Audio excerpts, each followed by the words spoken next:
అందరికీ నమస్తే మాస్టర్స్. మనందరి గురువు గారైన బ్రహ్మర్షి పితామహ పత్రిజీ గారికి, వంశీకిరణ్ మాస్టర్ గారికి, ప్రవీణ మేడం గారికి ఆత్మ ప్రణామాల్ని తెలియజేస్తున్నానండి. అలాగే ఆత్మ పరిశీలన బుక్ రచయిత అయిన తార్కం షరాడారియన్ గురువు గారికి కూడా ఆత్మ ప్రణామాలు. గ్రూప్లో వచ్చిన మాస్టర్స్ అందరికీ ఆత్మ ప్రణామాలు మాస్టర్స్. ఆత్మ పరిశీలన బుక్ నుండి 7వ చాప్టర్ కంటిన్యూ చేసుకుంటున్నాం మాస్టర్స్. సరికొత్త ప్రారంభం కోసం పరిశీలన. ఫస్ట్ పాయింట్ చదువుకున్నాం మాస్టర్స్. సెకండ్ పాయింట్ కంటిన్యూ చేస్తున్నాను. సనాతన ప్రజ్ఞలో బలంగా చెప్పిన రెండవ అంశం ఇది. మనిషి సంకల్ప స్వేచ్ఛను ఎప్పుడూ ఉల్లంఘించకూడదు. సంకల్ప స్వేచ్ఛను ఆటంకపరచడం అనేది అతి పెద్ద నేరం. అంటే సంకల్పాలు పలికే స్వేచ్ఛను ఉల్లంఘించకుండా ముందుకు వెళ్ళాలి అని చెప్తున్నారు. పరిణామ క్రమపు మార్గంలో అతి పెద్ద ఆటంకం అవుతుంది. మన పరిణామంలో సంకల్పాలు పలకపోవటం వల్ల అదొక పెద్ద ఆటంకం అయిపోతుంది మన పురోగతికి. సంకల్ప స్వేచ్ఛను పొందడం తేలిక కాదు. సాధారణంగా మనిషికి సంకల్ప స్వేచ్ఛ ఉండదు. మనిషి చేసేది ఏమిటంటే తన అధమ స్వభావానికి చెందిన ప్రేరణలు, ప్రోద్బలాలు, కోరికలు చెప్పినట్లు వింటూ ఉంటాడు. లేదా పాక్షిక చేతనా స్థితిలోనో లేక అచేతనంగానో ఉన్నప్పుడు మనస్సులో పోగైన బలమైన ముద్రల ప్రకారం సమ్మోహన స్థితిలోకి తీసుకువెళ్ళిన తర్వాత ఇచ్చే సూచనలు, అందించే ఆజ్ఞలకు అనుగుణంగా ప్రవర్తిస్తూ ఉంటాడు. మళ్ళీ చెప్తాను. సంకల్ప స్వేచ్ఛను పొందడం తేలిక కాదు. సాధారణంగా మనిషికి సంకల్ప స్వేచ్ఛ ఉండదు. మనిషి చేసేది ఏమిటంటే తన అధమ స్వభావానికి చెందిన ప్రేరణలు, ప్రోద్బలాలు, కోరికలు చెప్పినట్లు వింటూ ఉంటాడు. అంటే అధమంగా ఉండేవి, చాలా కింది స్థాయిలో ఉన్న వాటికి, కోరికలకి పలుకుతూ ఉంటాడు అన్నమాట మామూలుగా సంకల్పాలు. లేదా పాక్షిక చేతనా స్థితిలోనో లేక అచేతనంగానో ఉన్నప్పుడు మనస్సులో పోగైన బలమైన ముద్రల ప్రకారం సమ్మోహన స్థితిలోకి తీసుకెళ్లిన తర్వాత ఇచ్చే సూచనలు, అందించే ఆజ్ఞలకు అనుగుణంగా ప్రవర్తిస్తూ ఉంటాడు. Okay madam. లేదా పాక్షిక చేతనా స్థితిలోనో లేక చేతన స్థితిలో లేక అచేతనంగానో ఉన్నప్పుడు మనస్సులో పోగైన బలమైన ముద్రల ప్రకారం. అంటే చేతనా స్థితిలో అంటే మనకు తెలియకుండా మన మనస్సులో, మన మైండ్ లో, మన ఆలోచనలలో పోగై ఉంటాయి కదా కొన్ని. ఆ పోగైన వాటికి సమ్మోహన స్థితిలోకి తీసుకెళ్లిన తర్వాత అంటే ఇక్కడ సమ్మోహన స్థితిలోకి అంటే ఒక హిప్నటైజ్ లాగా అయిపోతాం కొన్ని విషయాలకి. మన మైండ్ లో కానీ మన మనస్సులో కానీ కొన్ని విషయాలకు బాగా అట్రాక్ట్ అయిపోయి దాంతో అటాచ్మెంట్ లోకి ఒక అంటే హిప్నటైజ్ అంటే వశీకరణ చేసుకోవటం కదా, వాటి పట్ల ఒక వశమైపోయినట్టు అయిపోతాం కొన్ని విషయాలకి. సమ్మోహన స్థితిలోకి తీసుకెళ్లిన తర్వాత ఇచ్చే సూచనలు, అందించే ఆజ్ఞలకు అనుగుణంగా ప్రవర్తిస్తూ ఉంటాడు. అది సమ్మోహన స్థితిలోకి వెళ్ళిపోయాక దానికి తగ్గట్టుగా వచ్చే సూచనలు, వాటికి తగ్గట్టుగా ఉంటాడు. ఇప్పుడు మన మనస్సులో, మన ఆలోచనలలో ఏయో కొన్ని వస్తాయి, కొన్ని బాగా నచ్చుతాయి. నచ్చినప్పుడు ఒక సమ్మోహన స్థితిలోకి వెళ్ళిపోయి దానికి అటాచ్మెంట్ అయిపోయి వశమైపోయి వాటిని పలకడం అనేది మొదలు పెడతాం.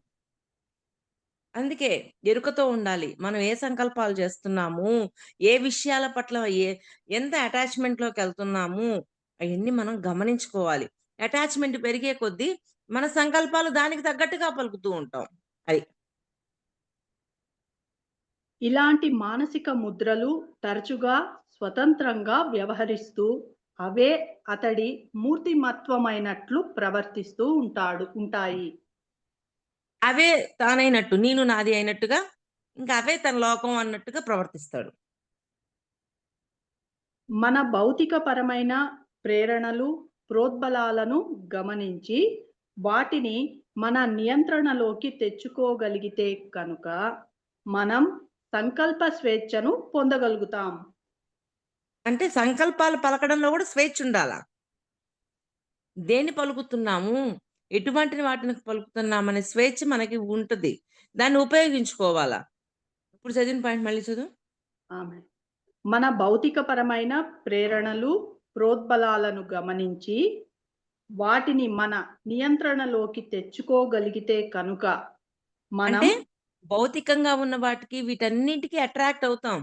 కానీ వాటిలో కొన్ని నియంత్రించాల్సి ఉన్నప్పుడు వాటిని నియంత్రించగలగాలి. ఆ స్వేచ్ఛ మనలో ఉండాలి. అంటే ప్రతిదానికి అటాచ్‌మెంట్ అయిపోయి వాటిని పలకటం కాదు. వాటిలో కొన్ని అవసరం లేదు. అవసరం లేనప్పుడు వాటిని నియంత్రించగలగాలి గదా! అలాగా నియంత్రించే పరిస్థితుల్లోకి మనం వెళ్ళగలగాలి. అది. మళ్ళీ చదువుతాను మేడం. మన భౌతికపరమైన ప్రేరణలు, ప్రోద్బలాలను గమనించి, వాటిని మన నియంత్రణలోకి తెచ్చుకోగలిగితే కనుక, మనం సంకల్ప స్వేచ్ఛను పొందగలుగుతాం. ఏవి అవసరమో, ఏవి అవసరం కాదు, అవసరం కాని వాటిని నియంత్రించగలిగేటట్లుగా ఉండాలి. అవసరమైన వాటినే మనం సంకల్పాలు పలకగలిగేటట్టుగా ఉండాలి. అలాగా మనం ఆ స్వేచ్ఛలో ఉండాలి అంటున్నారు. ఆ సంకల్ప స్వేచ్ఛ మనకుండాలి. అన్నిటిని సంకల్పాలు పలకటం కాదు. ఓకే. అవి మనల్ని నియంత్రిస్తున్నట్లయితే కనుక, మనకు సంకల్ప స్వేచ్ఛ లేదని తెలుసుకోవాలి. హ్మ్. వాటి మీద మనకి నియంత్రణ ఉండాలి కానీ, అవి మనల్ని నియంత్రించకూడదు. మనం ఎంతో అవి అవి గాని నియంత్రిస్తున్నాయంటే మనకి సంకల్ప స్వేచ్ఛ లేదు. హ్మ్. మనం ఎంతో స్వేచ్ఛగా మాట్లాడుతున్నాం, ప్రవర్తిస్తున్నాం, ఆలోచిస్తున్నాం అని మనం భావించినా కానీ, ఈ చర్యలన్నీ అంతర్గత ప్రేరణలు, ప్రోద్బలాల నియంత్రణలోనే ఉంటాయి. మళ్ళీ చదువు మా లైను. మేడం. మనం ఎంతో స్వేచ్ఛగా మాట్లాడుతున్నాం, హ్మ్. ప్రవర్తిస్తున్నాం, ఆలోచిస్తున్నాం అని హ్మ్. మనం భావించినా కానీ, ఈ చర్యలన్నీ అంతర్గత ప్రేరణలు, ప్రోద్బలాల నియంత్రణలోనే ఉంటాయి. హ్మ్. ఇవన్నీ బయటకి ఎలాగైనా చేసినా, మళ్ళీ అంతరంగంలో వాటి నియంత్రణ అనేది జరుగుద్ది అని చెప్తున్నారు. ఒకవేళ బయట పలికేసాం సంకల్పాలు. సంకల్పాలు పలికాం కదా అని అంతరంగంలో కూడా అయ్యే ఉండాలి అని రూల్ లేదు. వాటిని నియంత్రించగలగడం అనేది లోపలైనా జరగొచ్చు అని చెప్తున్నారు. బయట నియంత్రించాలి. అవసరమైన వాటినే పలికి. ఒకవేళ ఇక్కడ జరగలేదు అన్నప్పుడు లోపలైనా జరుగుద్దది. అందుకే తెలియకుండా అర్ధరాత్రి లేసినప్పుడు కొన్ని సంకల్పాలొస్తూ ఉంటాయి మన లోపల. ఆ సంకల్పాలను కూడా మనం గమనించుకోవచ్చు. అది. మనం వాటిని నియంత్రించలేకపోతే కనుక, మన జీవితం యాంత్రికంగా ఉంటుంది. హ్మ్.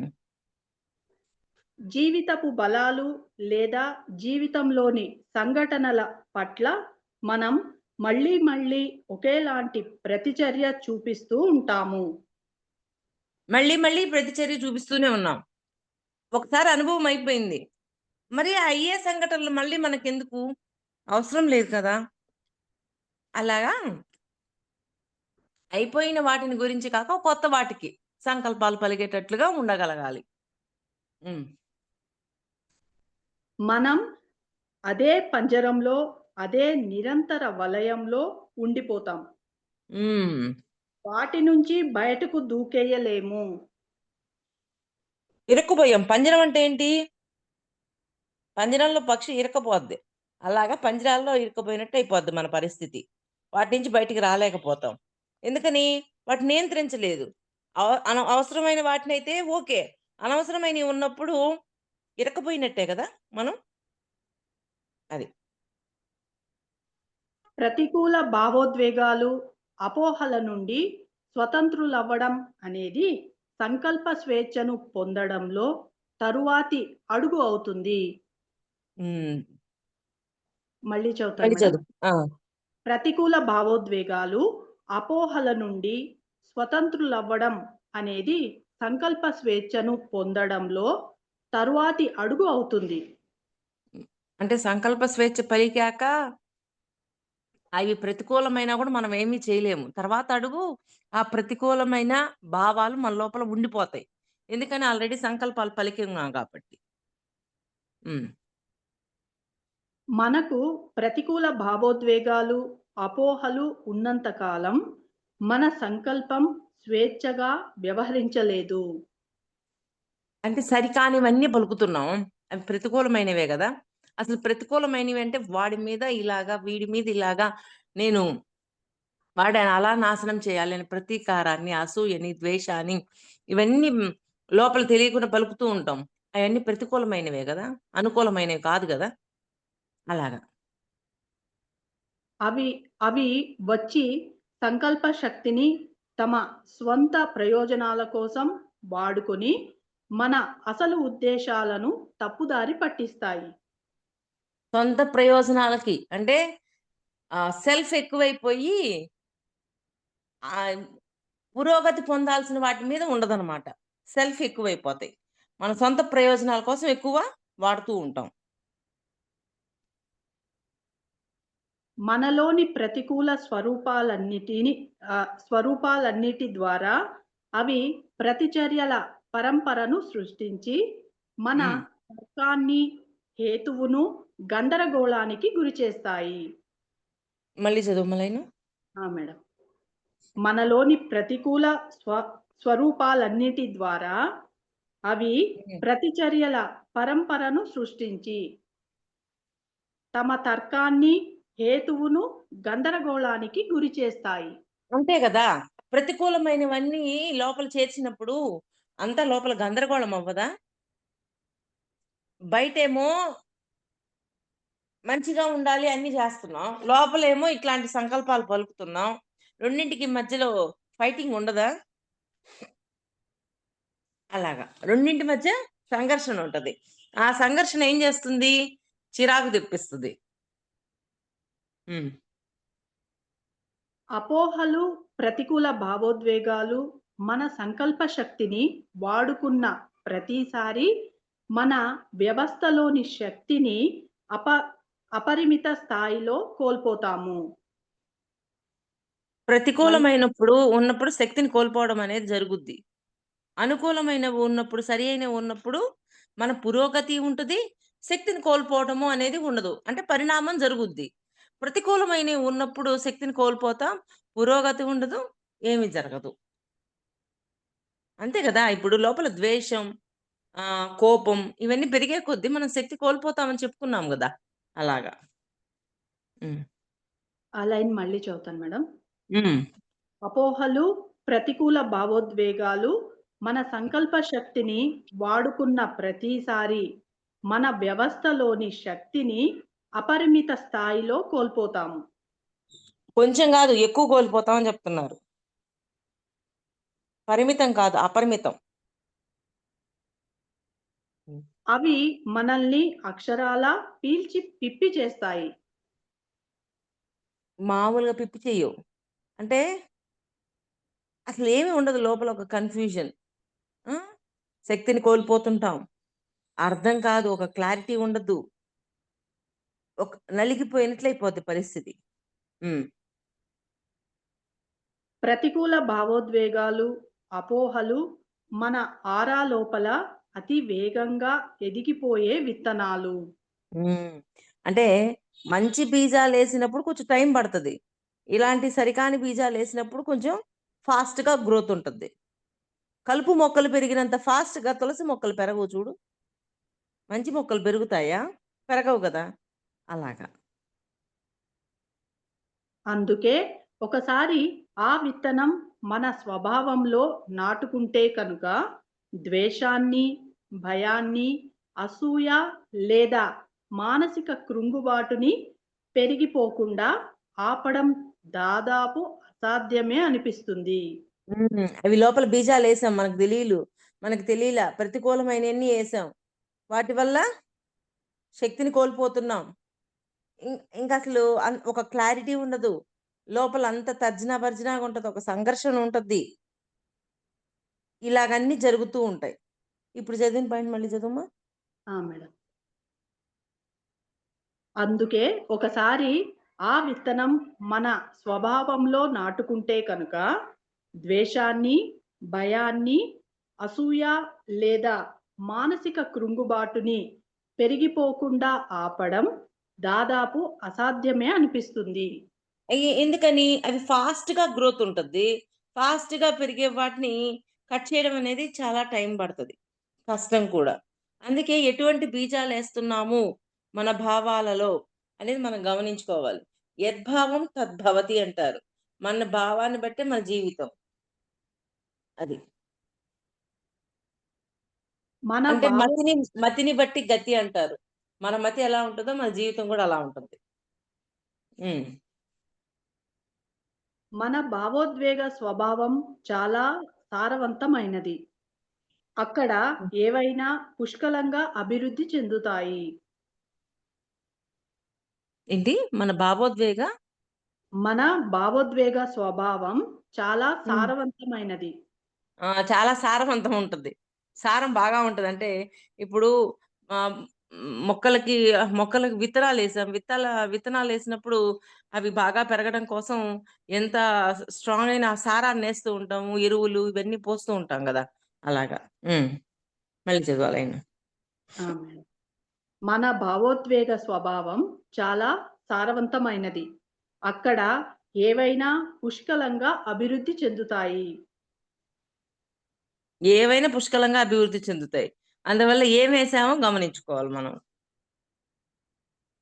మన భావోద్వేగాలను గమనించటానికి మరో మార్గం కూడా ఉంది. మనం మన భావోద్వేగాల ద్వారానే కాకుండా, మన లోపల ఆ భావోద్వేగాలను ప్రేరేపించే వాళ్ళ ద్వారా కూడా నియంత్రించబడుతూ ఉంటాము అనేది తెలిసిన విషయమే. మనం యాంత్రికంగా ప్రవర్తించినప్పుడు, మన భావోద్వేగాల ద్వారా జనం మనల్ని నియంత్రించగలుగుతారు. మళ్ళీ మళ్ళీ చెప్తాను. హ్మ్. మన భావోద్వేగాలను గమనించడానికి మరో మార్గం కూడా ఉంది. హ్మ్. మన మన భావోద్వేగాల ద్వారానే కాకుండా, మన లోపల ఆ భావోద్వేగాలను ప్రేరేపించే వాళ్ళ ద్వారా కూడా నియంత్రించబడుతూ ఉంటాము. అంటే మన లోపల భావోద్వేగాలను కూడా ప్రేరేపించే వాళ్ళుంటారు. అంటే మన లోపల ఒకరి పట్ల ఒక కోపం ఉంది. ఒక ద్వేషం ఉంది. ఇంకొక వ్యక్తొచ్చి వాడి గురించి రాంగ్‌గా మాట్లాడుతూ ఉంటాడు. వాడట్టా అంటాడు, వీడిట్టా అంటాడు అనంగానే, అబ్బా! భలే దొరికింది నాకు అనుకోని లోపల ఇంకొంచెం రెచ్చిపోద్దనమాట. ఏంటి? బాగా పోషణ ఇచ్చింది గదా! ఎదుటోడొచ్చి చెప్పగానే మన లోపల మళ్ళీ అది ప్రతిచర్య చూపించడం పెరిగిపోతూ ఉంటది. అలాగా. హ్మ్. ఆ లైన్ మళ్ళీ చదువురా. మేడం. మన భావోద్వేగాలను గమనించడానికి మరో మార్గం కూడా ఉంది. మనం మన భావోద్వేగాల ద్వారానే కాకుండా, మన లోపల ఆ భావోద్వేగాలను ప్రేరేపించే వాళ్ళ ద్వారా కూడా నియంత్రించబడుతూ ఉంటాము. హ్మ్. అనేది నియంత్రించబడుతూ చదువు. చదువు. సరే. హ్మ్. అనేది తెలిసిన విషయమే. హ్మ్. మనం యాంత్రికంగా ప్రవర్తించినప్పుడు, మన భావోద్వేగాల ద్వారా మనం సారీ మేడం. జనం మనల్ని నియంత్రించగలుగుతారు. అంటే మన మనం భావోద్వేగాల ద్వారా మనం యాంత్రికంగా ప్రవర్తించినప్పుడు, హ్మ్. మన భావోద్వేగాల ద్వారా జనం మనల్ని నియంత్రించగలుగుతారు. అంతే కదా. మన యొక్క భావాలు, మన ద్వేషం ఇవన్నీ బయటకు చూపించే కొద్ది జనాలు మనల్ని కంట్రోల్ ఎట్టాలని చూస్తారా చూడరా? ఏంది ఇలా ప్రవర్తిస్తున్నావు అని చెప్పి మన మీద అటాక్ చేస్తారా చెయ్యరా? అలాగా. జనం మన స్వభావంలో కొన్ని రకాల భావోద్వేగాలను ప్రేరేపించగలుగుతారు లేదా సృష్టించగలుగుతారు. యాంత్రికత అనేది మనకు సంకల్ప స్వేచ్ఛ లేదని సూచిస్తుంది. యాంత్రికం అయిపోయినప్పుడు ఆ సంకల్ప స్వేచ్ఛ మనలో ఉన్నది కూడా అట్టడిగిపోద్ది, ఇంక లోపలికి వెళ్ళిపోద్ది, పని చేయదు. మనం సచేతనంగా మన ప్రతిచర్యలను, ప్రతిస్పందనలను మార్చుకుంటే తప్ప మనల్ని నియంత్రించగలిగే తాళం చెవులు వేరే వాళ్ళ చేతుల్లో ఉంటాయి. పాయింట్ బాగా అర్థం చేసుకుంటే, మనల్ని నియంత్రించగలిగే తాళం చెవులు ఎవరి చేతిలో పెట్టాము? ఎదుట వారి చేతిలో పెట్టాము. అంటే మన చేతుల్లో లేవు. ఈ పాయింట్ బాగా అర్థం చేసుకోండి. మన చేతుల్లో ఉన్నాయా, ఎదుటవాడి చేతుల్లో ఉన్నాయని గమనించుకోవాలి. అది. ఈ లైన్ మళ్ళీ చదువుతాను మేడం. ఉమ్. మనం సచేతనంగా మన ప్రతిచర్యలను, ప్రతిస్పందనలను మార్చుకుంటే తప్ప మనల్ని నియంత్రించగలిగే తాళం చెవులు వేరే వాళ్ళ చేతుల్లో ఉంటాయి. మనల్ని నియంత్రించే తాళం చెవులు ఎదుటివాడి చేతిలో పెట్టాం. అది సెకండ్ పాయింట్ అయిపోయింది మేడం. ఇక్కడికి థర్డ్ పాయింట్ స్టార్ట్ చేస్తాను. థర్డ్ పాయింట్ పెద్దదా చిన్నదా?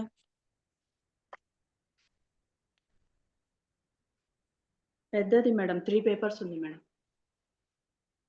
ఓకే, ఇంతటితో స్టాప్ చేయలేము.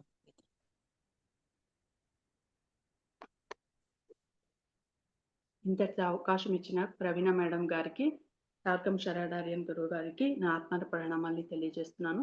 Thank you masters.